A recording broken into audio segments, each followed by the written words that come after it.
Missing children. What happened? I was lying in bed when I heard my older brother laughing. And when I saw what he was doing on his laptop, I instantly got nervous. I saw he was on the dark web again. He always thought nothing bad could actually happen to him. Because he was smart about it. You shouldn't be on there. What if you mess with the wrong person? But he just laughed at me. Nothing bad can happen, sis. I promise. But not even 3 minutes later, he slammed his laptop shut. I instantly sat up and said, "Whoa, what's wrong?" But he just sat there staring at the desk, not saying anything. Then he turned and looked out the window. "What happened? You're scaring me." He still didn't say anything. He turned and speed walked out of the room and checked the living room window next. Something bad must have happened. And I shouted, "Just tell me what happened." He locked the front door, and after he finally calmed down, we went back to my room. He was pacing around with his hands on his head, but when he opened his laptop back up, I saw it. He was just messing around when someone sent him a message. He showed me what it was, and when he opened the picture they sent him, I saw our front door. I felt my heart stop beating. Someone had sent a picture from outside our house. I told him we needed to tell Dad, but he grabbed my arm and said no. He'll kill me if he knew I was on here. We can't. We were both terrified. So that night, we made sure all the doors were locked and pushed our dresser in front of our door in case anyone broke in. I'm pretty sure neither of us slept when the doorbell rang at 8 a.m. I almost screamed. We peeked out of my room and saw my dad answer it. And when he opened the door, we saw a guy with a badge. "Sir, we're investigating suspicious activity on your home network. Did anyone use your Wi-Fi to access the dark web?" Oh no. We were screwed. But weirdly, my dad lied to him. "No, I don't think so. Our neighbors have been sketchy lately. They might be mooching our Wi-Fi." He looked into our house and saw us peeking out from my room. And when we made eye contact, something in my gut told me this was wrong. The man left, but my dad knew exactly what we were doing. My brother already knew he was grounded. And when my dad asked him what he was thinking, my brother broke down and told him everything. "I'm sorry. Please don't be mad. I didn't think they'd do anything." But my dad was so mad, he told us he'd talk about it after school. I thought that would be the end of it. But halfway through my first class, our principal came and grabbed me from my classroom. "There's a police officer here to see you." And when he walked me to the office, I saw him. I instantly got a bad feeling, because there were 2 men waiting for me. And one of them was the same guy who showed up at our house this morning. "There's an emergency at your house. We need to take you there immediately." I asked them what happened, but they wouldn't say anything. "Just come with us. We'll explain everything on the way." I didn't want to go with them, but when they showed my principal their badges, he told me to go. I walked outside with them, but weirdly, their police car didn't have any stickers or lights on it. It was just black with tinted windows. I thought about turning around and going back, but he grabbed my arm and made me get inside. As soon as he slammed the door shut, I knew this was a mistake. Didn't look like a police car at all. We started driving, but they wouldn't tell me what happened. "Please, where's my brother? I'm scared." But they looked forward. They locked the doors, and we drove past my street. "You're not seeing him for a long time." And that's when I realized they weren't police officers. I started crying, thinking I'd never see them again. But then I heard the car beeping. They were low on gas. They were arguing, but eventually turned into a gas station. I sat there crying, wondering where my brother was, until I saw the cop car pull up next to us. Both of them instantly got nervous. I knew this was my only sign for help. I took a deep breath and was about to yell and get their attention. But right before I did, I felt something sharp press into my stomach. I looked down and saw one of the men was pressing a knife into my stomach. He told me to stay quiet. And while I watched the only people who could save me drive away, I basically accepted my life was over. We started driving again, but they started arguing. "They saw her face, man. If we kill her, they'll know it was us. It was your fault. We were out of gas." Then they pulled over, opened the car door, and threw me out. They drove away, and I had to run back to the gas station with my wrists tied together. I'm very lucky to be alive. I didn't stop running until my lungs burned like they were filled with acid. I crashed through the automatic doors of the gas station, my wrists still bound by the zip ties, tears cutting clean lines through the dirt on my face. The clerk, a teenager with acne and a bored expression, dropped his phone. "Holy hey, are you okay?" "Call the police," I rasped, collapsing near the slushy machine. "Please. My brother. They have my brother." The next hour was a blur of flashing lights and paramedics. When the officer cut the zip ties from my wrists, the rush of blood back into my hands felt like needles. I told them everything: the fake cop, the black sedan, the knife, the argument. But my mind was stuck on one thing. Why did they dump me? "They saw her face," the driver had said. Who saw my face? The real cops at the gas station? Or someone else? A detective named Miller sat me down in the back of an ambulance. "We're going to get you home, sweetie. Your parents have been notified." "Where is my brother?" I asked, grabbing his sleeve. "Did you pick up Jason from school? Is he safe?" Miller's face did a thing that adults do when they have bad news but don't want to say it. He looked at his notepad. "Your father is meeting us at the precinct. Let's focus on getting you warm." A cold pit opened in my stomach. Jason wasn't safe. The reunion with my dad wasn't what I expected. He didn't cry. He looked haunted. His skin was gray, and he smelled like stale sweat and cigarettes, even though he had quit smoking years ago. "Thank God," he whispered, hugging me so hard my ribs creaked. "Thank God you're here." Dad, where's Jason? I pulled back. The school, did you get him? My dad looked at Detective Miller, then back to me.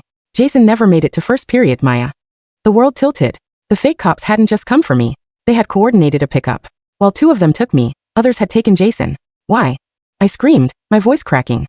It was just a website. He just looked at a stupid website. We're looking into it, Miller said, his voice practiced and calm. But Mr. Bennett, we need to talk about the man who came to your door this morning. You told the patrol officer you didn't recognize him. But your daughter says you lied about the Wi-Fi. My dad stiffened. I was trying to protect them. I didn't want to involve the kids. Protect them from what? Miller pressed. I want a lawyer, my dad said. I stared at him. This wasn't the dad who barbecued on Sundays and complained about the heating bill. This was a stranger. They sent me to stay with my Aunt Carol that night. Dad was detained for questioning, but released on a technicality. The police were treating this as a kidnapping for ransom, but no demand had come in. I couldn't sleep. I lay in my aunt's guest room, staring at the ceiling. Nothing bad can happen, sis. Jason's laugh echoed in my head. I realized something. Jason was smart. He was arrogant, yes, but he was paranoid. If he was messing around on the dark web, he would have a contingency plan. I waited until Aunt Carol was snoring, then I climbed out the window. I Ubered back to our house. It was wrapped in yellow crime scene tape. I slipped in through the basement window, the one with the broken latch Dad never fixed. The house felt dead, cold. I crept up to Jason's room. The police had taken his laptop, obviously. But Jason had a secret. He had hollowed out the leg of his gaming chair. I pulled the plastic cap off the chair leg. There, taped to the inside, was a USB drive. The ghost drive, he called it. His backup. I didn't have a computer, so I took it and ran. I needed to know what he saw. I needed to know why my dad lied. I went to the only place I could think of, the 24-hour internet cafe downtown. I pulled my hoodie up, plugged in the drive and waited. It was encrypted, of course. But Jason used the same password for everything. Star Wars 1977. The folder opened. It wasn't just random gore sites or drug markets. Jason had been on a forum called The Silencer. It was a hitman for hire site. But he hadn't just been browsing. He had hacked the admin panel. He had downloaded a ledger, a list of clients, a list of targets. My eyes scanned the documents. Most of it was gibberish code, but one file was an image. It was a screenshot of a transaction. Target: Arthur Bennett. Client: redacted. Status: pending. Notes: retrieve the key first. Arthur Bennett. My dad. My breath hitched. They weren't after Jason because he saw something random. They were after Dad. Jason had stumbled upon a hit ordered on our own father. And in doing so, he had exposed himself. But what was the key? Suddenly, a chat window popped up on the screen. It wasn't an app one opened. It was a remote override. Unknown: we know you have the drive, Maya. Unknown: bring it to the docks. Pier 4. Alone. Or Jason dies in 10 minutes. I looked at the webcam light. It was on. They were watching me. I didn't go to the docks alone. I went to the police station. But before I could go inside, my phone rang. Don't go in there, a voice said. It was my dad. Dad, they have Jason. I have proof they were hired to kill you. Listen to me. Dad's voice was shaking but fierce. The police can't help. Miller is on their payroll. That's why the fake cop at the door looked familiar. He's Miller's brother. I recognized him, that's why I lied. I was trying to buy time to get you guys out. My knees buckled. Who are you, Dad? I used to launder money for a cartel called the Vipers. I got out 10 years ago. I thought I was safe. But they found me. The key isn't a physical key, Maya. It's a code. An access code to their offshore accounts. I stole it as insurance. Jason has it. No. Jason found the ledger, but they think he has the key because he hacked their system. They're going to torture him until he talks, and he doesn't know anything. I have the drive, I said. Is the key on it? No. The key is in my head. I have to trade myself. No. Meet me at the old shipyard. I'm going to end this. I didn't listen to him. I couldn't let him walk to his death. I called the only person I trusted, my guidance counselor, Mrs. Halloway. She was ex-military. It was a long shot, but I had no one else. Mrs. Halloway, I need a ride. And I need you to bring your gun. We arrived at the shipyard 20 minutes after my dad. We parked the car half a mile away and crept through the rusted shipping containers. I saw them under the floodlights. 2 black SUVs. For men with assault rifles. My dad was on his knees, hands behind his head. Jason was there too. He was tied to a chair, his face a mess of blood and bruises. He looked barely conscious. The man from the fake cop car, the one with the knife, was holding a gun to Jason's head. Give us the code, Arthur, the man shouted, or the kid's brain becomes paint. Let them go first, Dad yelled. Let the boy walk away. Code first. I was 50 yards away, hiding behind a crate. Mrs. Halloway was beside me, dialing 911 on a burner phone.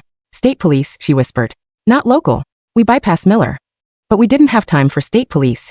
The man cocked the gun. Wait, I screamed, stepping out from the shadows. Maya, no.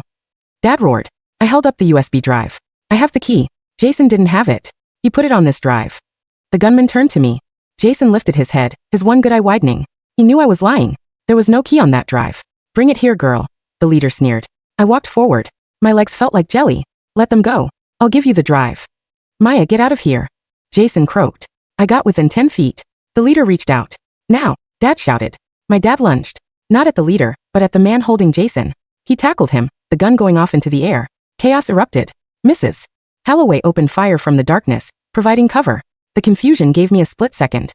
I threw the USB drive into the dark water of the harbor. It's gone. I screamed. The money is gone. The leader looked at the water, then at me with pure hatred. He raised his rifle. My dad was suddenly there. He had freed Jason from the chair and shoved him toward me. Run. Dad stood between us and the gunman. He didn't have a weapon. He just had his body. The leader pulled the trigger. 3 shots. My dad jerked back, falling to the concrete. No. I screamed. Sirens wailed in the distance. Real sirens. State troopers. Mrs. Holloway's call had gone through. The gunman panicked. Cops. Move. They scrambled into the SUVs, leaving my dad bleeding on the ground.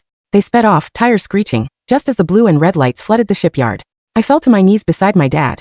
He was gasping, blood bubbling from his chest. Dad, hold on. I sobbed, pressing my hands against the wounds. Jason crawled over, gripping Dad's hand. I kept you safe, Dad whispered, his eyes unfocused. My brave, brave kids. He looked at me one last time. Clean slate. And then he was gone. Epilogue, the new normal. It's been 6 months. We live in Oregon now. Witness protection. Aunt Carol came with us. Jason doesn't laugh much anymore. He walks with a limp. His leg never healed quite right after the beating. He hasn't touched a computer since that night. He spends his days reading paperbacks and staring at the rain. I'm different too. I check the locks 3 times a night. I sit with my back to the wall in restaurants. Detective Miller was arrested. The Vipers were dismantled, their offshore accounts frozen thanks to the information on Jason's drive. Turns out, the ledger was enough to bury them, even without the key. I still have nightmares about the gas station. About the knife in my stomach. About the sound of the gunshots at the docks. But yesterday, I walked into the living room. Jason was sitting there, sketching in a notebook. He looked up and gave me a small, crooked smile. Hey sis, he said. Want to watch a movie? It wasn't a full recovery. It wasn't a happy ending. But it was a start. My dad lied to us our whole lives. He brought danger to our doorstep. But in the end he paid the debt. We are the survivors. And I promise, nothing bad is going to happen to us again. Because this time I'm ready.